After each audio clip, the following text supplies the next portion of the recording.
Bonjour à tous. L'histoire d'aujourd'hui s'intitule La petite truie, le vélo et la lune, écrite par Pierrette Dubé, à illustration Orbi et à la collection Les 400 coups. Nous allons commencer l'histoire, mais avant de poursuivre cette vidéo, je t'invite à t'abonner et à activer la cloche de notification pour ne rien manquer de toutes nos histoires. Merci par avance.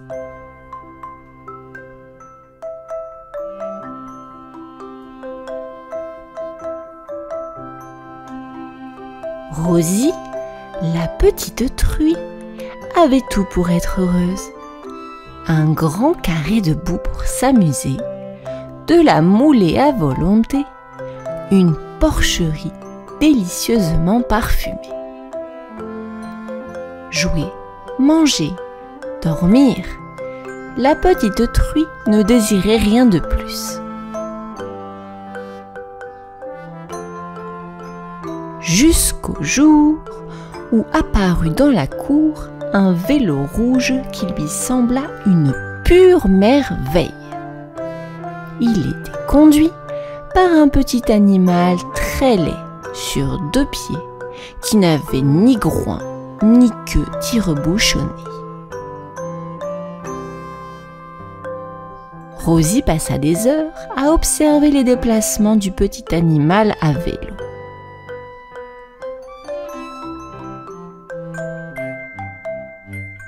Rien de plus facile, se dit Rosie.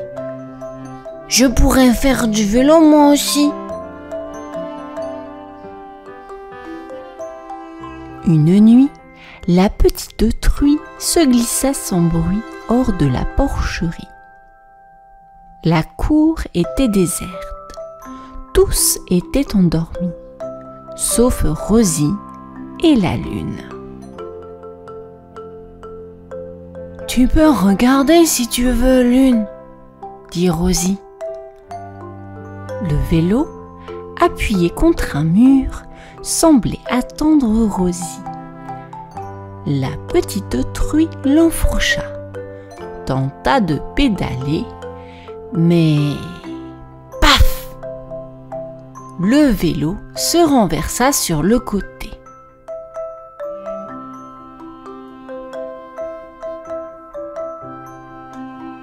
Elle recommença plusieurs fois avec le même résultat.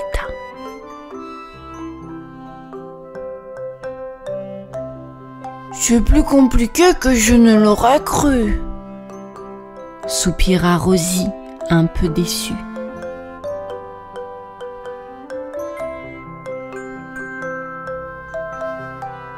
Il y a sûrement quelque chose que je fais de travers. Mais quoi ? Se demanda-t-elle.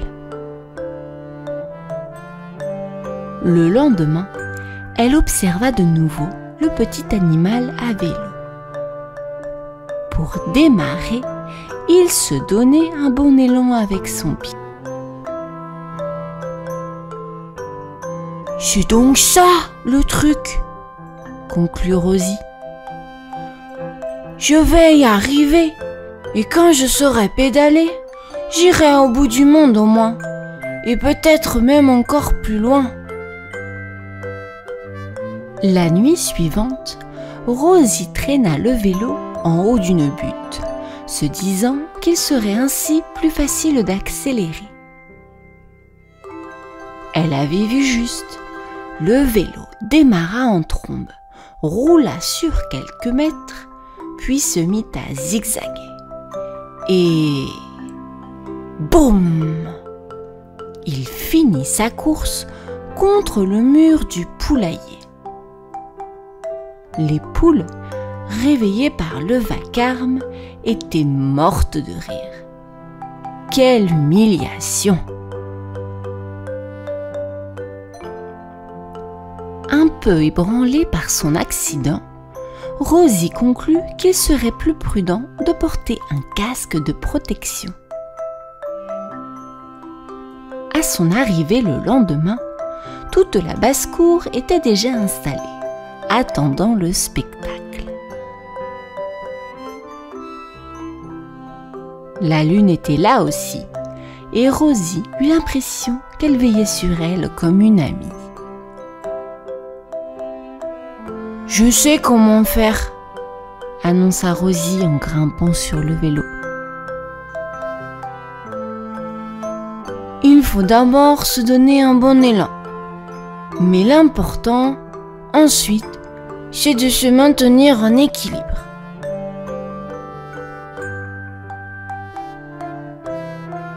Rosie s'engagea sur le sentier légèrement incliné qui menait à l'étang, tandis que les volailles la suivaient en glapissant. Elle dévala la pente sans perdre l'équilibre, mais ne réussit pas à prendre le tournant juste avant l'étang. Et... plouf! Rosie se retrouva à l'eau avec son vélo.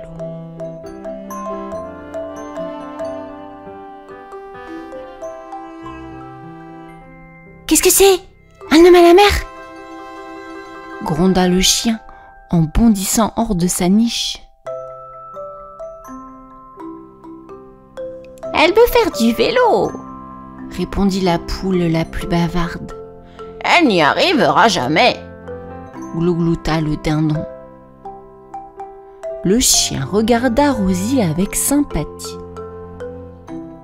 « Reviens demain, dit-il. Je vais t'aider. »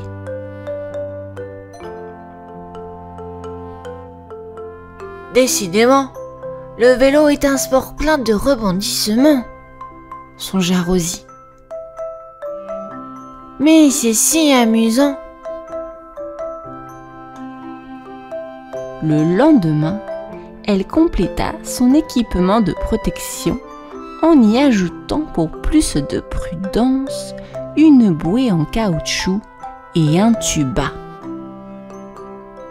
À son arrivée, le chien l'attendait, fidèle à sa promesse. « Je vais te tirer !» proposa-t-il. Il s'attela au vélo et tira. Le vélo bondit et fila à toute vitesse.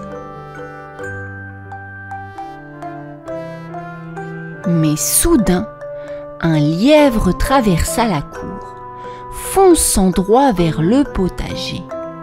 Le chien ne put résister à la tentation de s'élancer à sa poursuite. On entendit un cri. « Comment fait-on pour freiner ?» Et Rosie se retrouva sur le dos, entre les plants de tomates et les poireaux. Rosie ajouta donc un nouvel élément à son équipement. Un coussin, en prévision des chutes dans le jardin. Ainsi vêtue, elle se sentait invincible. « Cette fois, j'ai tout compris, » se dit Rosie. « Il ne suffit pas de se donner un bon élan et de se maintenir en équilibre. Il faut aussi réussir à tourner et savoir freiner. » Cette nuit-là, la chèvre avait été appelée en renfort. « Je vais te pousser, » proposa-t-elle.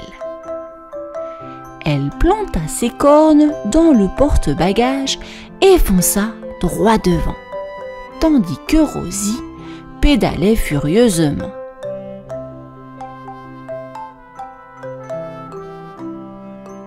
Au bout de quelques minutes, la petite truie se retourna et constata avec étonnement que la chèvre n'était plus là. « Ça y est !» s'écria Rosie. « Je suis capable de faire du vélo toute seule !» La lune n'avait jamais été aussi brillante que cette nuit-là. « Tu vois, Lune, j'ai réussi !» sourit Rosie. folle de joie.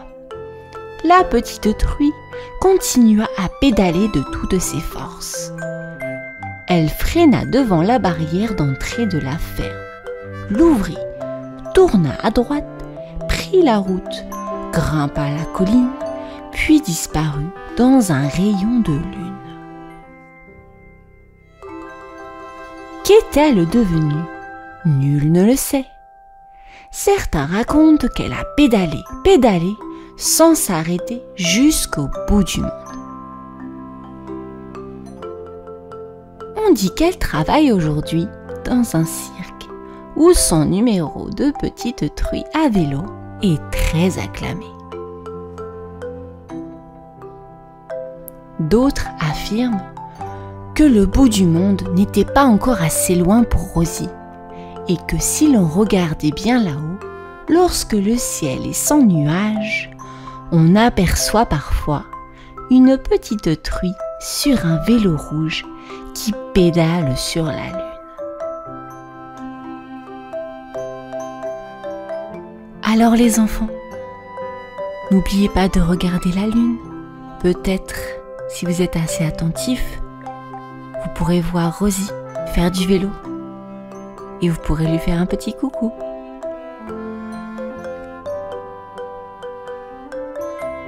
C'est la fin de notre histoire.